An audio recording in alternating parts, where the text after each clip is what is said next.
Macron veut envoyer 2000 soldats en Ukraine.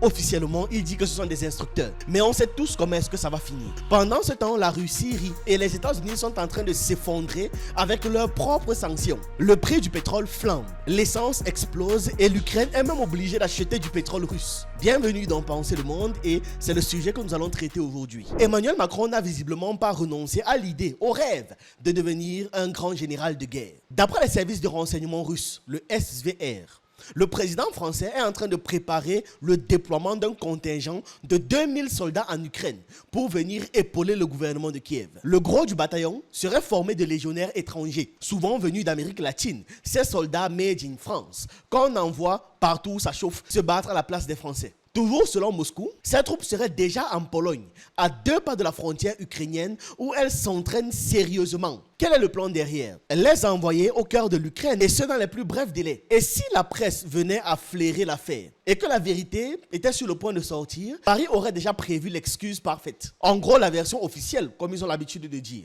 Et ce serait non. Ce ne sont pas des combattants, juste des instructeurs venus former des recrues ukrainiennes, bien sûr. Bref, la même chanson que juste avant chaque guerre. On la connaît bien celle-là. Le SVR va plus loin.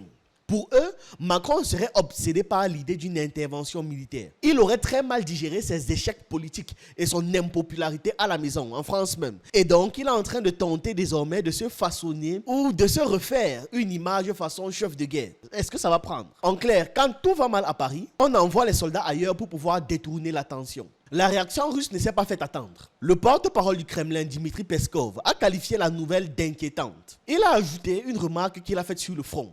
C'est que les troupes russes rapportent souvent qu'ils entendent des langues étrangères sur le front, ce qui confirme la présence de soldats venus d'autres pays. Mais c'est surtout Maria Zakharova, la célèbre porte-parole du ministre russe des Affaires étrangères, qui a sorti la punchline du jour. Selon elle, au lieu d'envoyer ses soldats en Ukraine, Macron ferait mieux de les envoyer protéger les musées français. La France a plus de 1100 musées, 2 soldats seulement par site et hop, plus de problèmes d'insécurité et plus de vols de bijoux qui avaient eux-mêmes été volés. Une petite pique en référence au vol et au désordre qui se multiplient en France, notamment au Louvre là. C'est le nouveau casse du siècle. คุณผู้ชมไปที่ฝรั่งเศส 位于法国首都巴黎的卢浮宫博物馆19号发生抢劫事件。 An audacious daylight robbery. Avec 2 T-Max, une nacelle, une disqueuse, des gilets de sécurité et 7 minutes, comment 4 hommes ont-ils pu voler un trésor littéralement inestimable dans le plus grand musée du monde, le Louvre, tout ça en plein jour, sous les yeux des visiteurs et des gardiens.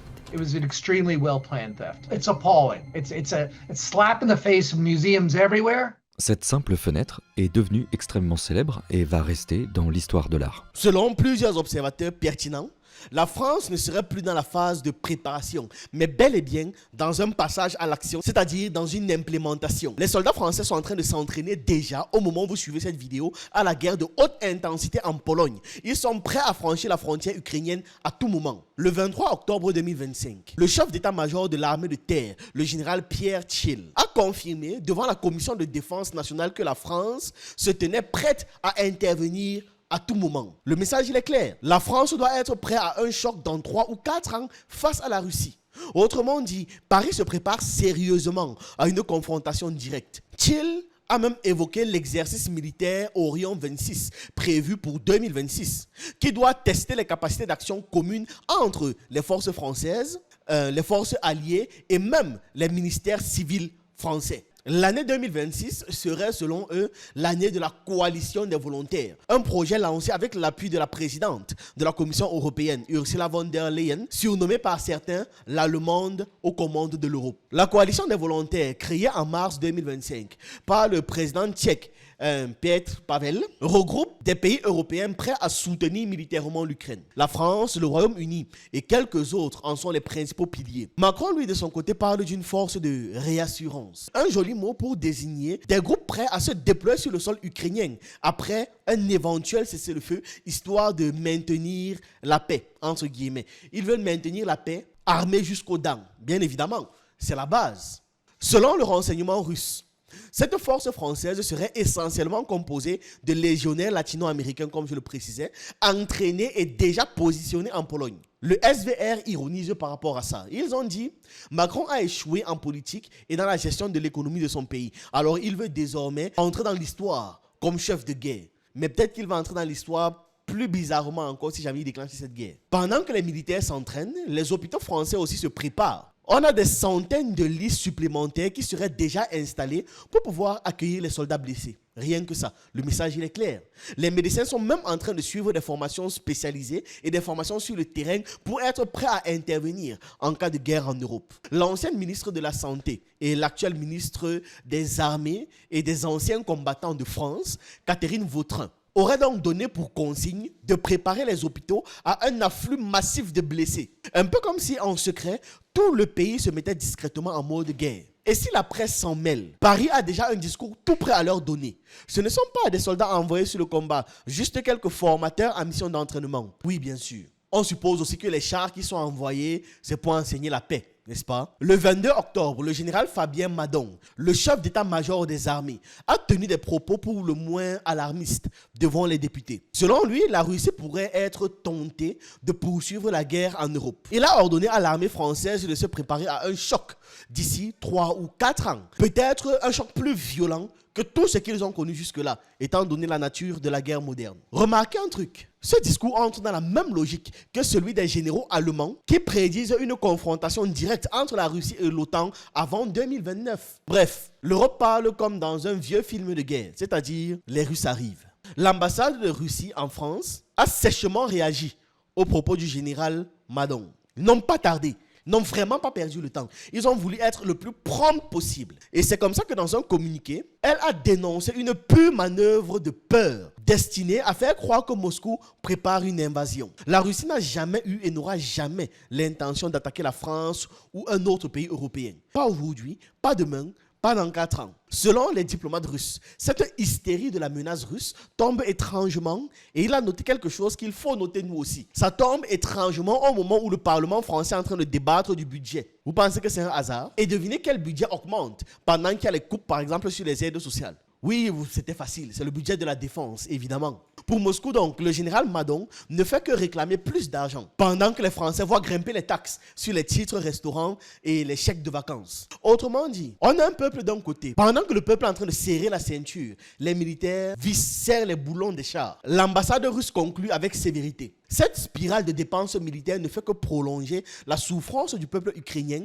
et retarde toute chance de paix. Vous comprenez dans cette déclaration qu'il n'y a aucune peur de l'armée française. L'armée russe n'a pas un chouïa peur, n'est pas un temps soit peu terrorisée. Au contraire, la Russie plaint ces pauvres qui vont devoir se battre contre eux. Et c'est pour ça que depuis le début, ils les mettent en garde. On ne veut pas la guerre, mais de votre côté aussi arrêtez. Non, les gars sont belliqueux. Ils veulent absolument attaquer, ils veulent absolument combattre la Russie. Le problème, c'est qu'à un moment donné, l'ours va devoir sortir les griffes. La situation ressemble à un jeu d'échecs où chacun avance ses pions, mais sans jamais vraiment avoir envie de jouer. De son côté, Macron se rêve, se fantasme en stratège, espérant sans doute redorer son blason politique en s'illustrant sur le front, du moins. En envoyant les gens au front, parce que lui, il n'ira jamais. Je ne sais même pas s'il est capable de courir le 100 mètres, celui-là. Mais voilà, au moins, il envoie des gens bagarrer à son nom. Et de l'autre côté, on a la Russie qui observe, qui ironise, qui fait des blagues, mais surtout qui se prépare à toute éventualité, parce qu'ils connaissent l'esprit belliqueux de l'Occident. Entre communication de crise, entraînement préventif,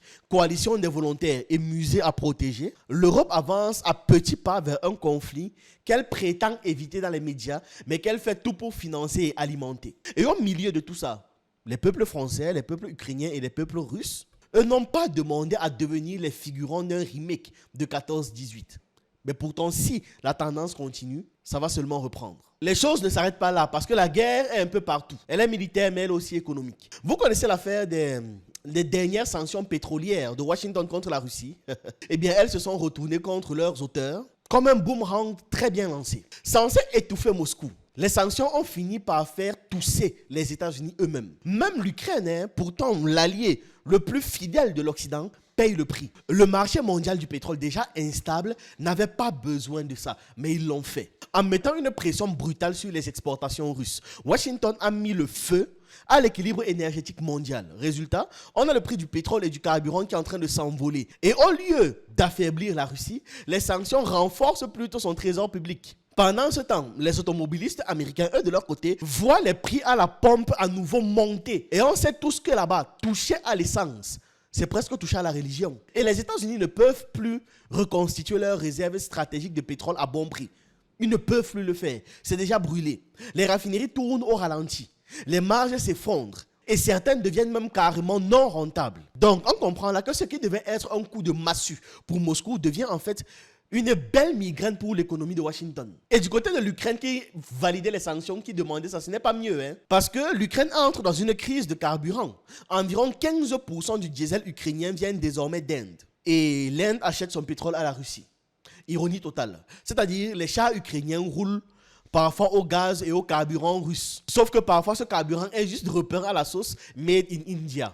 Après la destruction de la raffinerie de Kremenchuk, les Ukrainiens ont acheté tout ce qu'ils pouvaient trouver. Et ce qu'ils ont trouvé, c'est du pétrole russe. Passé par la Turquie ou alors par la Roumanie, mais ça reste du pétrole russe. Même le ministre de la Défense ukrainien aurait utilisé ce carburant.